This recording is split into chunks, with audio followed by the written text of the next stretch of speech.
The evening of April 14th, 1943, began like any other at the windswept listening post on Adak Island in the Aleutians.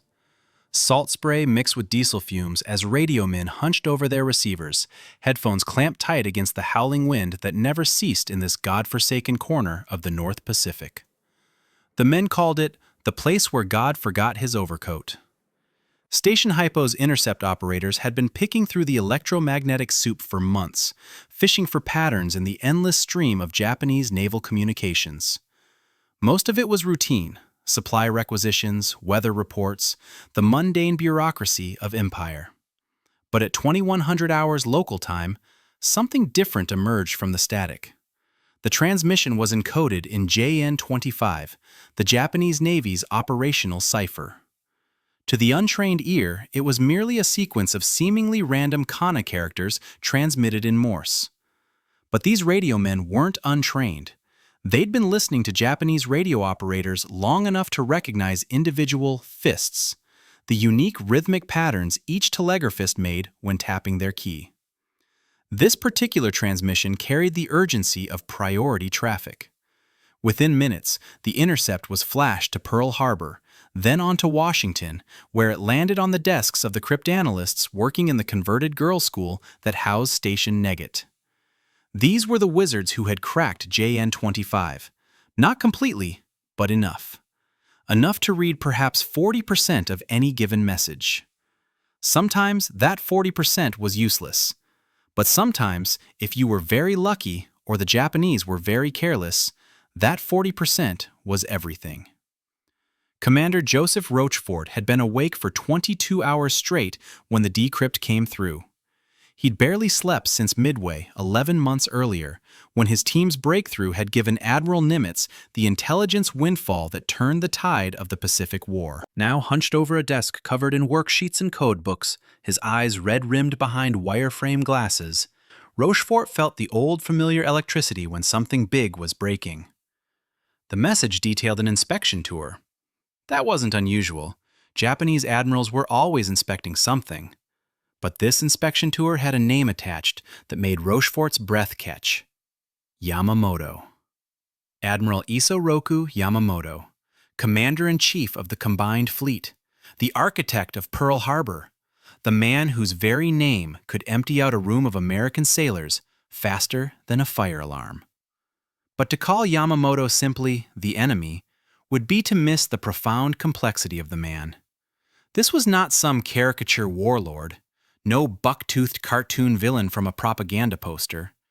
Isoroku Yamamoto was a Harvard-educated naval attaché who had lived in Washington in the 1920s, who spoke fluent English, who had traveled America from coast to coast and understood the industrial colossus he was being asked to fight. He'd opposed the tripartite pact with Germany and Italy. He'd argued against war with the United States, warning his superiors that Japan might run wild for 6 months or a year, but after that, he could guarantee nothing. They'd ignored him, and when the decision for war became inevitable, Yamamoto, samurai, patriot, servant of the emperor, had done what his duty demanded. He'd crafted the Pearl Harbor operation with the precision of a master calligrapher. 6 carriers, 353 aircraft, launched in 2 waves on a Sunday morning when most of the American Pacific Fleet was in port, many of the crews still sleeping off Saturday night. December 7th, 1941, a date which would live in infamy. 2,400 Americans died that morning. 8 battleships were sunk or damaged.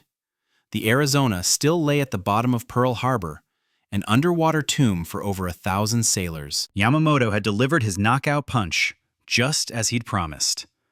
But the American carriers, Yamamoto's real targets, had been at sea. And now, 16 months later, those carriers and their aircraft had given Japan a thrashing at Midway that the Imperial Navy would never recover from. Rochefort studied the decrypt again. The message wasn't just about an inspection tour. It was an itinerary, precise to the minute. Yamamoto would depart Rabaul at 0600 hours on April 18th, 4 days from now, aboard a Mitsubishi G4M bomber.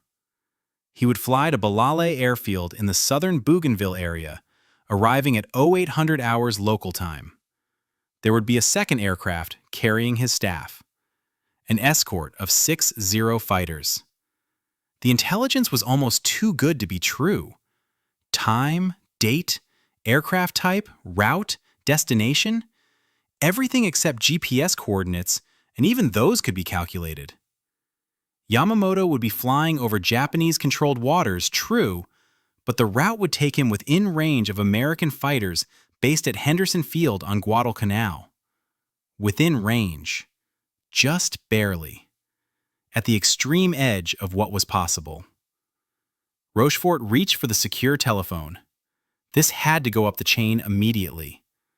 Within an hour, the decrypt was on Admiral Chester Nimitz's desk at Pearl Harbor. Nimitz was a Texan, tall and white-haired, with a face that seemed carved from granite and eyes that could pierce through steel plate. He'd commanded the Pacific Fleet since 10 days after Pearl Harbor, inheriting a broken, demoralized force and transforming it into the instrument that was now slowly, bloodily, driving the Japanese back across the Pacific. He read the decrypt 3 times. Then he looked up at his intelligence officer, Commander Edwin Layton. "Is this reliable?" "As reliable as magic gets, sir." Magic was the code name for intelligence derived from Japanese naval communications. The message structure matches standard combined fleet traffic. The formatting is correct. And we have collateral from other intercepts confirming Yamamoto's been planning a forward area inspection tour. Nimitz leaned back in his chair. Through his office window, he could see the harbor, the water still stained with oil from the sunken battleships. Salvage crews had raised most of them by now, but the Arizona would stay down forever. "Can we reach him?" "It's marginal, sir. Balale is approximately 435 miles from Henderson Field. Our fighters don't have that kind of range." "What about the P-38s?" Layton paused. The Lockheed P-38 Lightning was the newest fighter in the Pacific Theater, a radical design with twin engines and twin tail booms. Its range was better than the single-engine fighters, but even the 38s would need to push it, Admiral. They'd need drop tanks, maximum fuel load, and they'd have to fly the most fuel-efficient profile possible, which means low altitude, cruising speed, no combat maneuvering until they make contact. So it's possible. Theoretically possible, yes, sir. Nimitz stood and walked to the window, hands clasped behind his back. He was thinking about something else now, something that went beyond tactics and fuel calculations. "If we do this," he said quietly, "we tell the Japanese we've broken their codes." This was the central dilemma of signals intelligence, the paradox that had haunted codebreakers since ancient times. Intelligence was only valuable if you could act on it. But if you acted on it, you revealed that you had it, and the enemy changed their codes. The British had faced this during the Battle of Britain, when they'd cracked the Enigma cipher but had to be extraordinarily careful about how they used the intelligence, lest the Germans realized their communications were compromised. After Midway, the Japanese had suspected something. They'd made some changes to JN-25, forced the cryptanalysts at Station Nagat to start over in places, but they hadn't done a complete overhaul. They still believed their codes were fundamentally secure.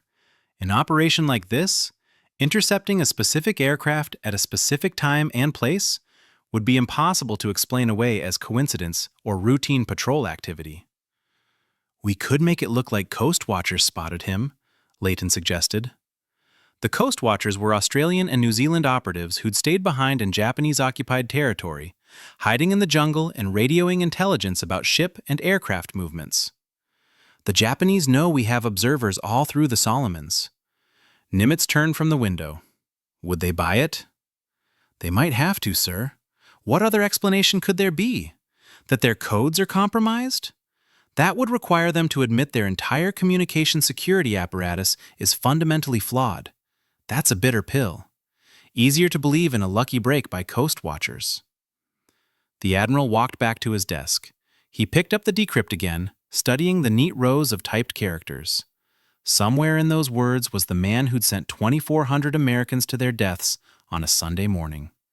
The man who'd sat on the bridge of the carrier Akagi and watched his aircraft take off for Pearl Harbor, who'd written in his diary afterward that he feared they had awakened a sleeping giant and filled him with terrible resolve. Yamamoto had been right to fear. The giant was awake now, and it was very, very angry.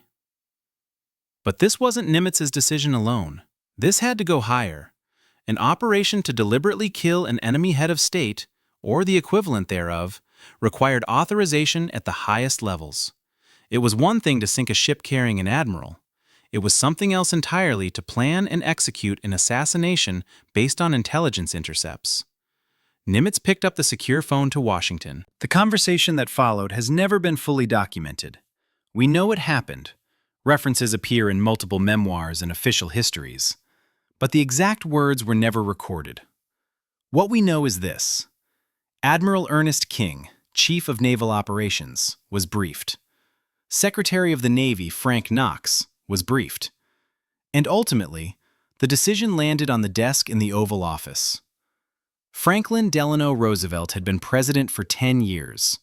He'd guided America through the Depression, dragged a reluctant nation toward war, survived Pearl Harbor and the dark days of early 1942, when it seemed the Axis might actually win. He was exhausted, his health failing though few knew it yet, spending more and more time in his wheelchair, the pain in his legs excruciating. But his mind was sharp, and when presented with the opportunity to kill the architect of Pearl Harbor, his response was immediate. Get him. 2 words. The death warrant of one of history's most formidable naval commanders.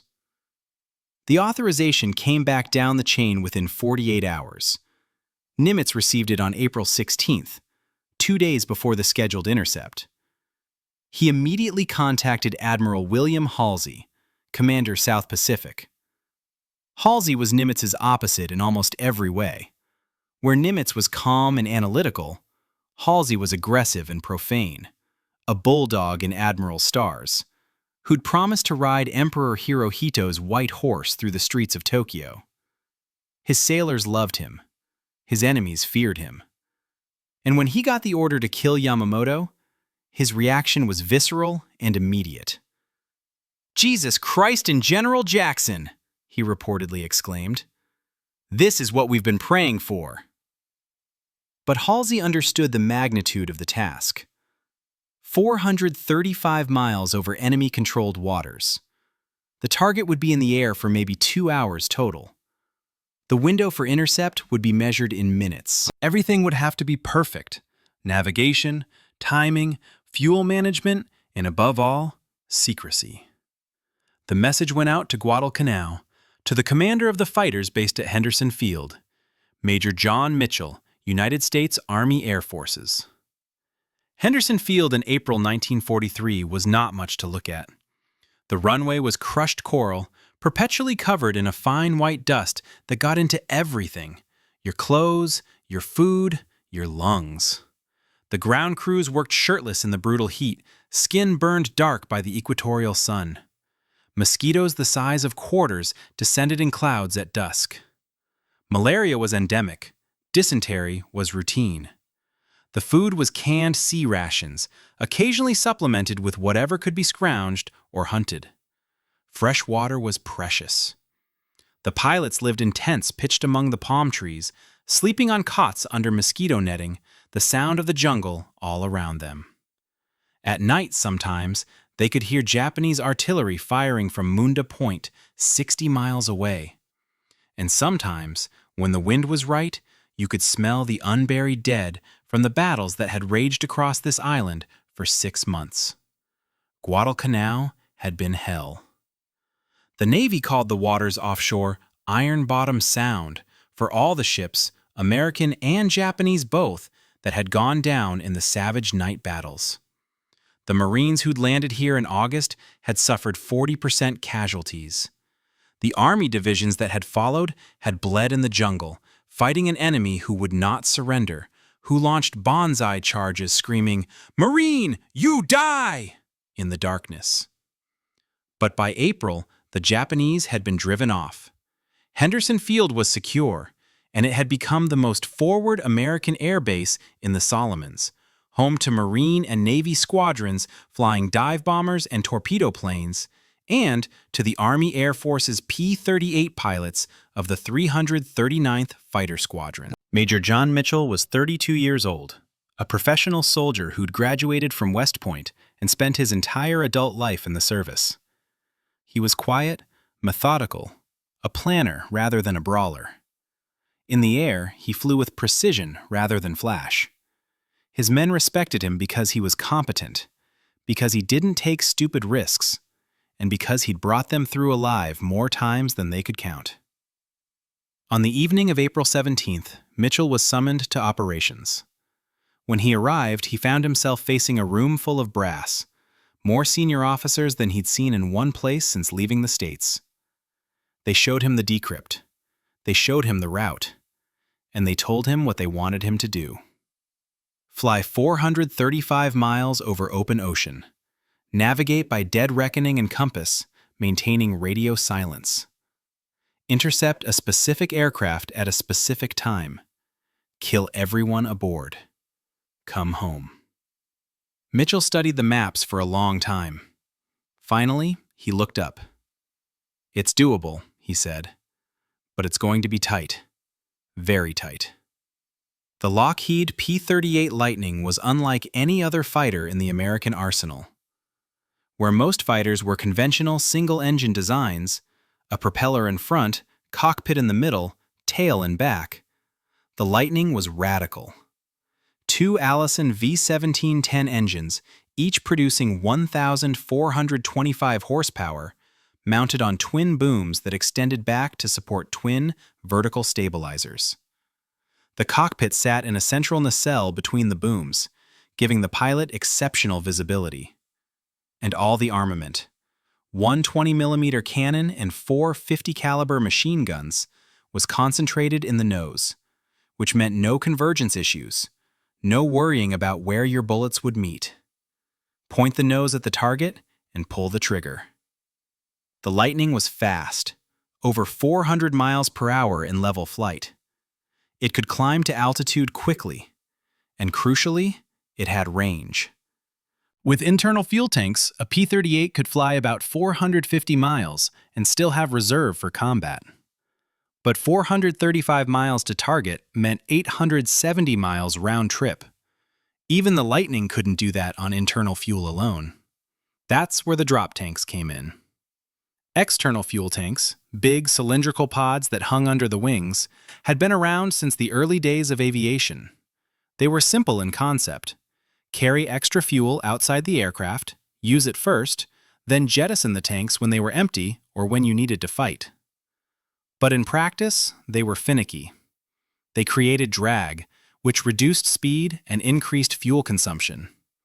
They changed the aircraft's handling characteristics. And if they didn't feed properly, or if you couldn't jettison them, you were flying a sluggish, unbalanced aircraft into combat. The 310-gallon drop tanks that would be used for this mission were relatively new. They'd been tested, but not extensively. Nobody had tried to fly a P-38 on this kind of profile before. Maximum range, minimum altitude, absolute precision required. It would be like threading a needle while riding a motorcycle. Blindfolded.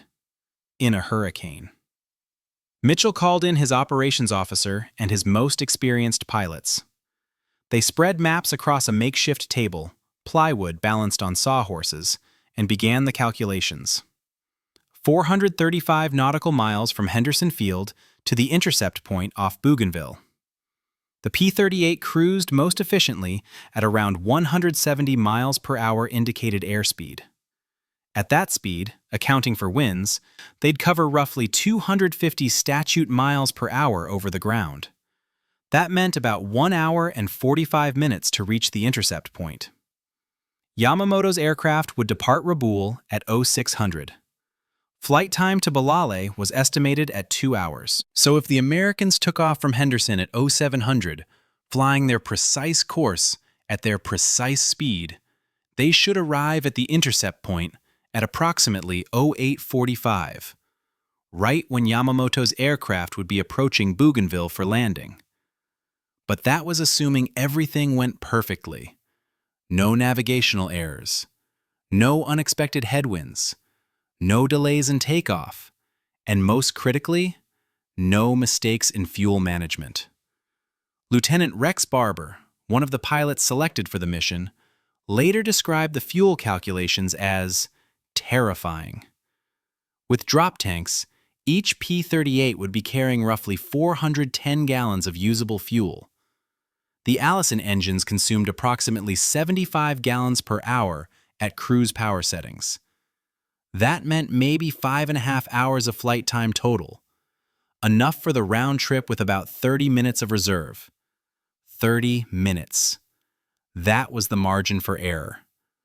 30 minutes to account for combat maneuvering, navigational corrections, unexpected winds, or any of the 1,000 things that could go wrong when flying over 400 miles of open ocean in a twin-engine fighter that weighed 7 tons fully loaded. If we get into a prolonged dogfight, Barber said during the planning session, we're not coming home. Mitchell nodded. Then we don't get into a prolonged dogfight. We hit fast, we hit hard, and we get out. The mission profile was taking shape. 18 aircraft total, the maximum number of P-38s that could be made ready in time. They'd be organized into 3 flights. Mitchell would lead the whole formation. 4 aircraft, the killer flight, would be tasked with attacking the bombers carrying Yamamoto. The other 14 would fly high cover, responsible for engaging the Zero escorts and keeping them off the killer flight's backs. Captain Thomas Lanfear and Lieutenant Rex Barber would lead the killer flight's attack. Both were experienced pilots, aggressive and skilled. First Lieutenant Besby Holmes and Lieutenant Raymond Hine would be their wingmen. These 4 men would have one job: find the 2 Mitsubishi G4M bombers in Yamamoto's flight and shoot them down. Everyone else's job was to make sure they could do that without getting killed by Zeros. But before any of that could happen, they had to solve the navigation problem. 435 miles over open ocean with no landmarks, no radio navigation aids, and absolute radio silence required. Mitchell would be navigating by dead reckoning, calculating heading and speed, accounting for wind drift, and hoping his compass was accurate. In 1943, aircraft compasses were notoriously unreliable, prone to deviation errors caused by the aircraft's own magnetic fields. A 2-degree error maintained over 400 miles would put them 30 miles off course. And 30 miles might as well be 3,000 when you're trying to intercept a specific aircraft at a specific time. Mitchell spent hours with the navigation charts, plotting and replotting the course. The route would take them south-southwest from Henderson Field, staying low over the water to avoid Japanese radar stations on New Georgia and Vella La Vella. Then they'd turn west, threading between the islands before turning north for the final leg to the intercept point. The altitude would be critical. Too high, and they'd show up on Japanese radar. Too low, and they'd be burning excessive fuel fighting the denser air. Mitchell settled on 50 feet above the water. 50 feet. That's about the height of a 4-story building. At 170 miles per hour. For over an hour and a half. One moment of inattention, one small control input, and you'd plow into the ocean at 170 miles per hour, which would be about as survivable as flying into a concrete wall. "We'll be flying in formation," Mitchell told his pilots during the final briefing on the night of April 17th. "Loose formation, but stay visual with each other. If anyone has a problem, engine trouble, fuel leak, whatever, you turn back immediately. Do not try to tough it out. Do not try to make the mission with a bad aircraft. You'll just get yourself killed and maybe compromise the rest of us." The pilots nodded. They understood. This mission had no room for heroics of the wrong kind. "Navigation is on me," Mitchell continued. "I'll be checking my heading every few minutes against the sun position and drift. If I think we're off course, I'll make corrections. Everyone else just flies formation and follows me. When we get close to the intercept point, we'll start climbing. The killer flight will go after the bombers. Everyone else engages the escorts. Rules of engagement are simple. Shoot down everything with a red circle on it. Questions?" Lieutenant Besby Holmes raised his hand. "What if Yamamoto's not there? What if the intelligence is wrong or they changed the schedule?" Mitchell looked at him for a long moment. "Then we fly 435 miles for nothing. We burn 870 miles worth of fuel, and we come home empty-handed. But the intelligence is good. It's from magic intercepts. If they say he'll be there, he'll be there.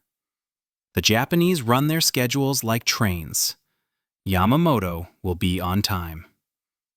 "And if we miss him?" another pilot asked. "If our navigation is off or our timing is wrong?" "Then the most wanted man in the Pacific flies home safe, and we get to explain to Admiral Halsey why we blew the opportunity of the war." Mitchell's voice was flat. "So we don't miss. We can't miss." The briefing broke up around midnight. The pilots returned to their tents, but nobody slept much. Some wrote letters home, just in case.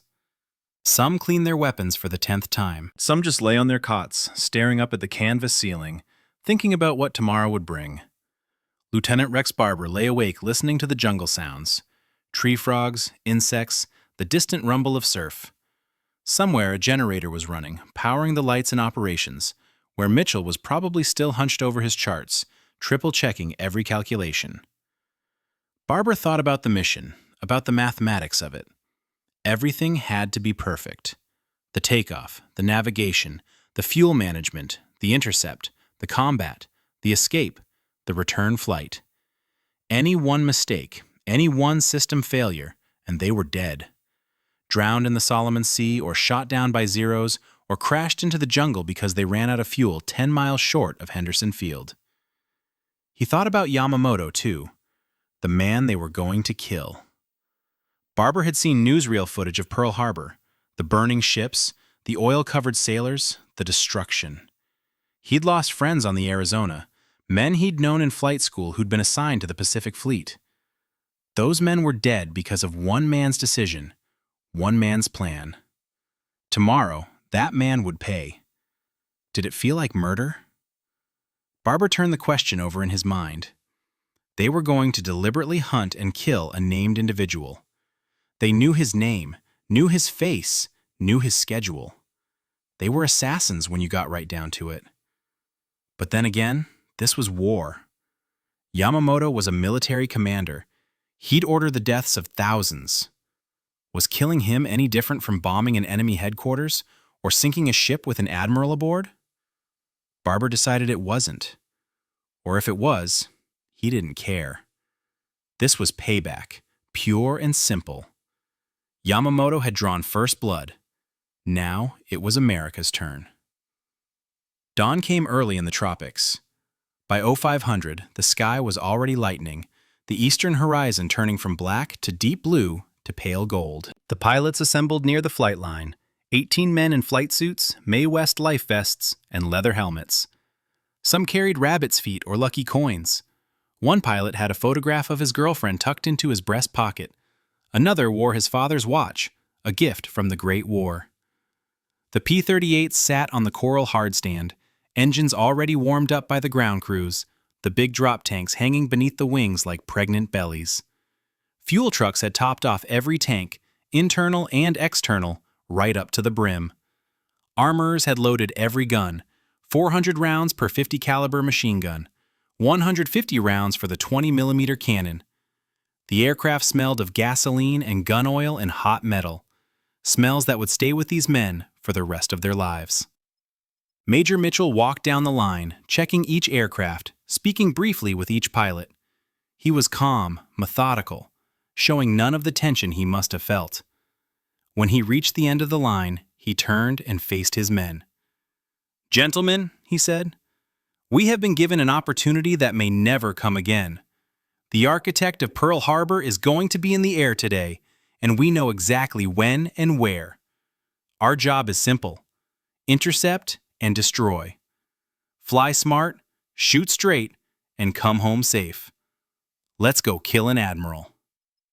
At 0700 hours exactly, Major John Mitchell advanced his throttles and began rolling down the coral runway of Henderson Field. Behind him, 17 other P-38 Lightnings followed, their twin engines roaring, their propellers churning the humid morning air.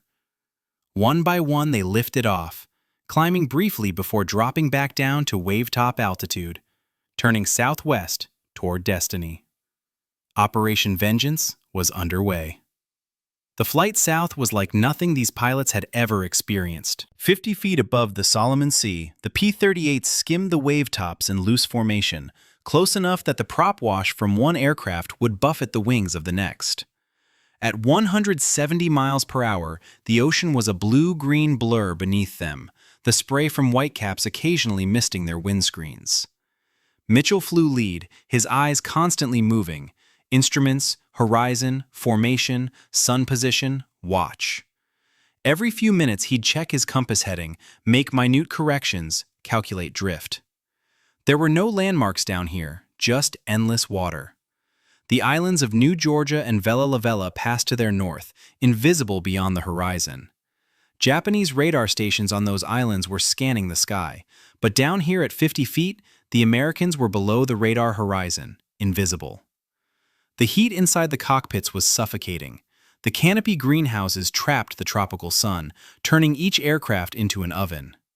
Sweat soaked through flight suits, dripped into eyes, made hands slippery on control sticks.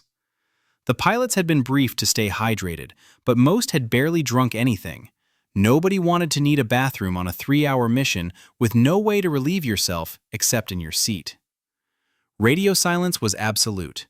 No chatter, no position reports, no acknowledgments.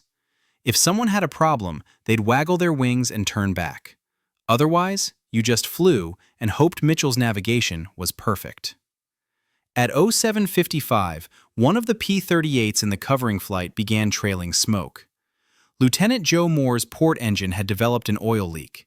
He waggled his wings, dropped out of formation, and turned back toward Guadalcanal, nursing his dying engine. Now they were 17. At 0810, another aircraft, Lieutenant James McClanahan's, suffered a fuel feed problem. His drop tanks weren't transferring properly. He tried switching tanks, checking valves, but the gauge kept dropping faster than it should. He couldn't make it to the intercept point and back. He waggled wings and turned for home. 16 aircraft remained. Mitchell checked his watch. 0830. They should be getting close. He'd been flying for 90 minutes, covering roughly 375 miles. The intercept point should be about 60 miles ahead. Time to start climbing. He eased back on the stick, and the Lightning's nose came up. Behind him, 15 other aircraft followed. They climbed from 50 feet to 2,000 feet, then to 5,000, engines straining against the weight of half-empty drop tanks and full ammunition loads.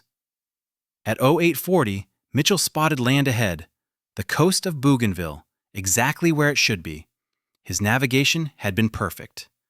They were less than 5 miles off their calculated position after flying 430 miles over open water by dead reckoning. It was a feat of airmanship that would be studied in navigation schools for decades. But where was Yamamoto? The sky ahead looked empty. No bombers, no fighters. Nothing but blue sky and white clouds scattered at 10,000 feet. For a terrible moment, Mitchell wondered if the intelligence had been wrong, if they'd flown all this way for nothing. Then Lieutenant Doug Canning's voice crackled over the radio, breaking silence. "Bogies! 11 o'clock! Low!" Mitchell's head snapped left.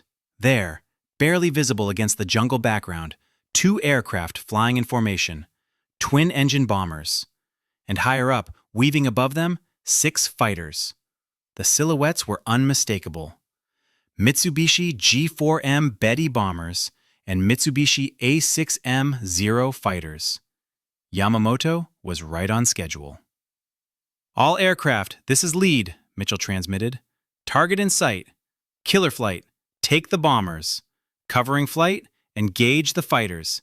Execute." The formation split. Captain Thomas Lanphier and Lieutenant Rex Barber, leading the killer flight, dropped their external tanks, the big cylinders tumbling away, glinting in the morning sun, and dove toward the bombers. Behind them, Lieutenant Besby Holmes and Lieutenant Raymond Hine followed, their own tanks falling away. The remaining 12 P-38s, still led by Mitchell, climbed toward the Zero escorts. The Japanese fighters had spotted them now. The Zeros broke formation, diving to meet the threat. What happened in the next 4 minutes has been debated, analyzed, and argued over for 80 years. The accounts from different pilots contradict each other. The confusion of combat, the speed of events, the adrenaline, all conspired to make accurate observation impossible. But we can piece together the general sequence. Lanphier and Barber came in fast, diving from 5,000 feet toward the bombers, flying at less than 2,000. The Japanese aircraft were in their landing approach pattern, gear still up, but already descending toward Balail Airfield. They were vulnerable. The Zero escorts reacted immediately. 3 of them dove after Lanphier and Barber, while the other 3 stayed high to engage Mitchell's covering flight. The sky erupted into a swirling furball of aircraft, tracer fire, and screaming engines. Lanphier pulled up hard, trying to gain altitude to engage a Zero that was diving on him. His Lightning's engines roared at full power, the G-forces crushing him into his seat. The Zero flashed past, missing by feet. Lanphier reversed, trying to get on the Zero's tail, and in doing so, lost sight of the bombers. Barber, meanwhile, stayed low. He'd seen one of the Betty bombers break left, trying to escape at treetop level. Barber followed, closing the distance. The Betty was fast for a bomber, about 270 miles per hour, but the Lightning was faster. Barber pulled in behind, ranging about 500 feet back, and centered the bomber in his gun sight. He pressed the trigger. 4 50 caliber machine guns and 1 20mm cannon opened up simultaneously. The concentrated firepower was devastating. Tracers walked up the Betty's fuselage, sparking off metal, blowing pieces off the tail, shattering the port engine. Smoke began pouring from the bomber. The Betty pilot tried to climb, tried to gain altitude to give his crew a chance to bail out. But Barber stayed on him, hammering burst after burst into the stricken aircraft. The Betty's right engine caught fire. Then the wing fuel tank exploded in an orange fireball. The bomber rolled inverted and dove straight into the jungle canopy, disappearing in a tremendous explosion that sent a column of black smoke boiling into the sky. Meanwhile, Lanphier had shaken off his Zero and was climbing back to altitude when he spotted the second Betty bomber. This one was higher, about 4,000 feet, and turning hard right, trying to escape back out to sea. Lanphier pushed his throttles to the stops and climbed after it. The Betty's gunners opened fire. The Japanese bombers carried a 20mm tail cannon and several machine guns. Tracers arced past Lanphier's canopy. He ignored them, closing the range, pulling lead, waiting for the perfect shot. At 300 yards, he fired. His shells walked across the Betty's right wing root. The wing exploded, fuel tanks igniting, and the entire outboard section tore away. The bomber snap-rolled left, out of control, and began spiraling down. Lanphier followed it down, firing burst after burst into the fuselage, making sure. The Betty impacted in the jungle near the coast, exploding on contact. There were no parachutes.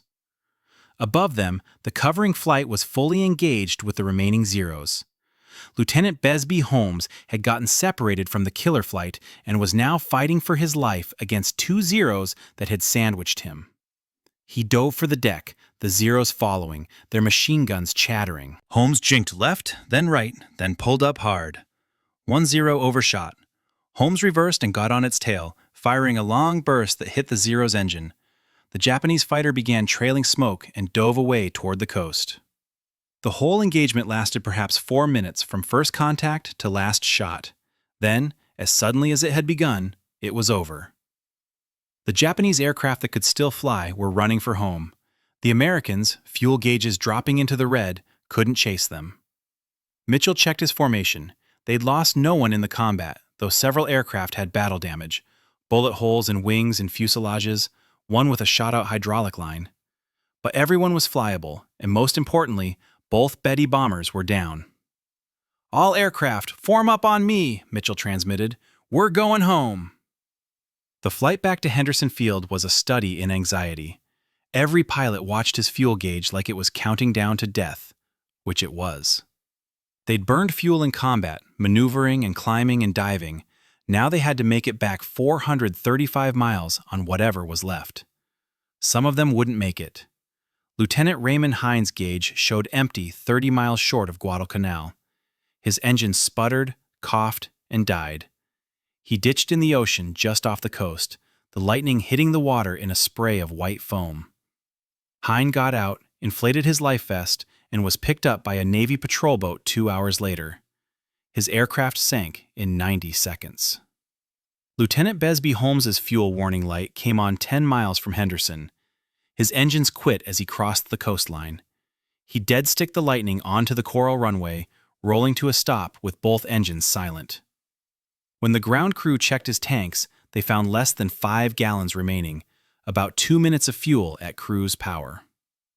The others made it back, landing one by one, their fuel gauges all reading near empty. As each aircraft rolled to a stop, the pilot would sit for a moment in the cockpit, hands shaking with adrenaline crash, before climbing out onto the wing on legs that barely worked.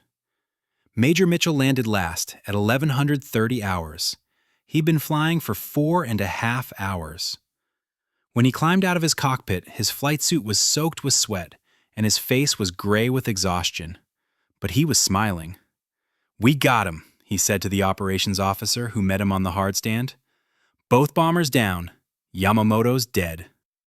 The confirmation came 3 days later from intelligence sources. Japanese radio traffic, intercepted and decoded, confirmed that Admiral Isoroku Yamamoto, Commander-in-Chief of the Combined Fleet, had been killed in action on April 18th when his aircraft was shot down by enemy fighters near Bougainville. The architect of Pearl Harbor was gone. The news of Yamamoto's death hit the Japanese high command like a torpedo amidships. For 3 weeks they kept it secret. Radio silence. No announcements, no acknowledgement. The official story was that the admiral was inspecting forward positions and would return soon. But inside the corridors of power in Tokyo, panic spread like wildfire. Yamamoto wasn't just an admiral. He was the soul of the Imperial Navy, the one man who understood both Japan and America, who had warned against war and then prosecuted it with brilliance. He was irreplaceable, and everyone knew it. On May 18th, exactly 1 month after his death, Japanese state radio finally made the announcement. Solemn music played. The newsreader's voice trembled. Fleet Admiral Isoroku Yamamoto has died a hero's death in combat against the enemy. The entire nation went into mourning. Millions wept openly in the streets. Yamamoto was given a state funeral, his ashes interred with full military honors. But the Imperial Navy never recovered. The man who replaced Yamamoto, Admiral Miniichi Koga, was competent but conventional. He lacked Yamamoto's strategic vision, his willingness to take calculated risks. Under Koga's leadership, the Japanese fleet became increasingly defensive, reactive rather than proactive. The initiative passed permanently to the Americans. Meanwhile, back on Guadalcanal, a different kind of battle was brewing, one that would last far longer than the 4 minutes over Bougainville. Captain Thomas Lanphier and Lieutenant Rex Barber had both returned claiming credit for shooting down Yamamoto's bomber. Lanfear said he'd attacked the lead bomber, which intelligence later confirmed was carrying Yamamoto, and blown its wing off. Barber said he'd shot down the lead bomber at low altitude, watching it crash into the jungle. Both men were certain. Both had witnesses who supported their claims, though those witnesses had been fighting their own battles and hadn't seen everything clearly. The military initially credited Lanfear with the kill. He was promoted, awarded the Navy Cross, sent home for a war bond tour. He gave interviews, appeared on magazine covers, became famous as the man who killed Yamamoto. Barber received credit for the second bomber and also received medals, but he wasn't the headline, and that rankled, because Barber knew, absolutely knew, that he'd shot down the first bomber. He'd seen it crash. He'd followed it all the way into the jungle. Lanfear had been fighting Zeros when the first bomber went down. The argument festered for years. After the war, both men wrote accounts of the mission. They compared notes with other surviving pilots. They studied gun camera footage, though much of it was inconclusive. Historians got involved, analyzing trajectories and timelines, and debating endlessly about who fired the fatal shots. The controversy became bitter. Lanfear insisted until his death in 1987 that he'd killed Yamamoto. Barber, who lived until 2003, maintained just as firmly that he deserved the credit. Friendships were destroyed. Reunions became awkward. What should have been a celebration of an extraordinary military achievement became a decades-long dispute over glory. The truth, as often happens in combat, probably lies somewhere in the messy middle. Both men engaged the bombers. Both fired their guns. Both scored hits. In the chaos and speed of aerial combat, with aircraft moving at hundreds of miles per hour, with smoke and fire and G-forces making observation difficult, precise reconstruction is nearly impossible. What we know for certain is this. On April 18, 1943, two Mitsubishi G4M bombers were shot down near Bougainville. One carried Admiral Isoroku Yamamoto. Both bombers crashed into the jungle. Everyone aboard both aircraft died. And the American pilots who accomplished this feat flew one of the most remarkable long-range interception missions in aviation history. The strategic impact of Yamamoto's death remains debated by historians. Some argue it was catastrophic for Japan, depriving them of their finest naval commander at a critical moment. Others contend that by April 1943, Japan had already lost the war. They just didn't know it yet. Midway had broken the back of their carrier force. American industrial production was overwhelming Japanese capacity. Yamamoto's death simply accelerated the inevitable. But there's another question, deeper and more troubling. Was it worth compromising magic? The Japanese did change their codes after Yamamoto's death. Not immediately, and not completely, but they tightened security, introduced new procedures, modified JN-25. American cryptanalysts lost access to some intelligence they'd previously been reading. The window narrowed. Did killing one admiral, however important, justify risking the single greatest intelligence advantage of the Pacific War? Admiral Nimitz thought so. President Roosevelt thought so. But the question haunts intelligence historians to this day. How many American lives were saved by killing Yamamoto? How many were lost because the Japanese improved their code security? We'll never know for certain. What we do know is that Operation Vengeance sent a message that resonated throughout the Pacific. No Japanese commander was safe, no matter how important, no matter how well protected. If America could reach out 435 miles to kill the architect of Pearl Harbor, they could reach anyone. The psychological impact was immense. The mission also demonstrated what American pilots and aircraft could accomplish when pushed to their absolute limits. The P-38 Lightning proved itself as a long-range fighter, a role it would fill for the rest of the war. The navigation and timing required for the intercept became a case study in military precision. And the pilots, ordinary men asked to do something extraordinary, rose to the challenge. Major John Mitchell, who led the mission and whose navigation made it possible, received the Navy Cross. He continued flying combat missions, survived the war, and retired as a colonel. He rarely spoke about Operation Vengeance, deflecting credit to his pilots, insisting he'd just done his job. Rex Barber flew 72 combat missions, was shot down once and rescued, and left the service as a colonel. Until his death, he maintained that history had gotten the Yamamoto kill wrong, but he never let the controversy embitter him. He'd done his duty. That was enough. Thomas Lanphier became a successful businessman after the war, always introduced at events as the pilot who shot down Admiral Yamamoto. He believed it absolutely. Perhaps he needed to believe it. War does strange things to memory. The other pilots went on with their lives. Some stayed in the military, some returned to civilian life. Most carried the memory of that morning, skimming the waves at 50 feet, fuel gauges dropping, the distant coast of Bougainville appearing exactly when and where it should, and then the sudden violence of combat followed by the long, anxious flight home. In the end, Operation Vengeance stands as one of the most precisely executed military operations of World War II. It combined intelligence, technology, courage, and skill in perfect measure. It demonstrated that in war, as in chess, removing the king can change everything.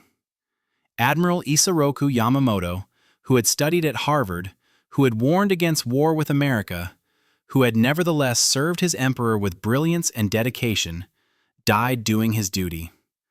The American pilots who killed him were also doing their duty. There's a terrible clarity in that symmetry. War reduces everything to its essentials. On April 18, 1943, over the jungles of Bougainville, two forces met in the sky. One side won, one side lost. Yamamoto paid the price for Pearl Harbor. Vengeance was complete. But the Pacific War ground on for another 2 years and 4 months. Millions more would die, in jungle battles, in naval engagements, in firebombing raids, and finally in the atomic flash over Hiroshima and Nagasaki. Yamamoto's death changed the trajectory, but it didn't end anything.